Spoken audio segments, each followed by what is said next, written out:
मेरे जीजा जी की शादी को 3 साल हो चुके थे। उनकी पत्नी यानी मेरी दीदी बहुत समझदार और खुशमिजाज महिला हैं। दोनों एक छोटे से शहर में रहते थे और अपना जीवन हंसी खुशी बिता रहे थे। गर्मी की छुट्टियों में मैं उनके घर गई। मैं शहर में पढ़ाई करती थी, लेकिन मेरी हंसी और मासूमियत में अभी भी गांव की ताजगी थी। मेरा वहां आना जीजा जी और दीदी दोनों के लिए एक नया अनुभव था।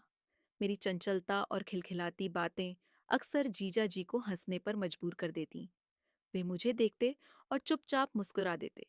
शायद मेरी बेफिक्री उनके दिल को कहीं गहराई तक छू रही थी। एक शाम बालकनी में ठंडी हवा और बारिश की हल्की फुहारों के बीच मैंने उनसे मजाक में पूछा, जीजा जी, आप हमेशा इतने शांत क्यों रहते हैं? कभी तो खुलकर हंसिए। वो हल्की मुस्कान के साथ बोले, तुम्हारी हंसी ही इस घर की सबसे बड़ी रौनक है। उनके इस जवाब ने मेरे दिल को छू लिया। मैं समझ नहीं पा रही थी, यह बस एक तारीफ थी या कुछ और। दिन बीतते गए। दीदी घर के काम और अपनी व्यस्तताओं में उलझी रहीं, और इस बीच मेरे और जीजा जी के बीच एक अजीब सी नजदीकी बनने लगी। छोटी छोटी बातें, हल्की नजरें और खामोश पल, ये सब हमें एक दूसरे के करीब ले आ रहे थे। एक रात छत पर बैठे हुए जीजा जी ने धीमी आवाज में कहा, तुम्हारे आने से यह घर और भी हंसमुख लगने लगा है। उनकी आंखों की चमक ने मेरा दिल धड़कनों से भर दिया।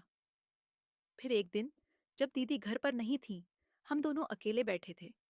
उन्होंने सीधा पूछा, तुम्हें मेरे बिना यह घर कैसा लगेगा? मैं चुप रह गई।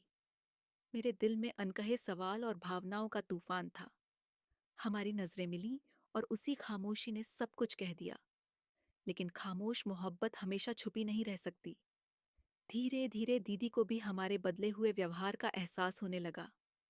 एक दिन वो अचानक कमरे में आ गईं और हमें एक दूसरे के करीब देखकर ठिठक गईं।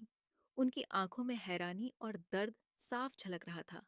क्या यह रिश्ता यहीं खत्म हो जाएगा, या फिर हमारी चुप्पी टूटकर एक नई दास्तान लिखेगी? आगे की कहानी अगली वीडियो में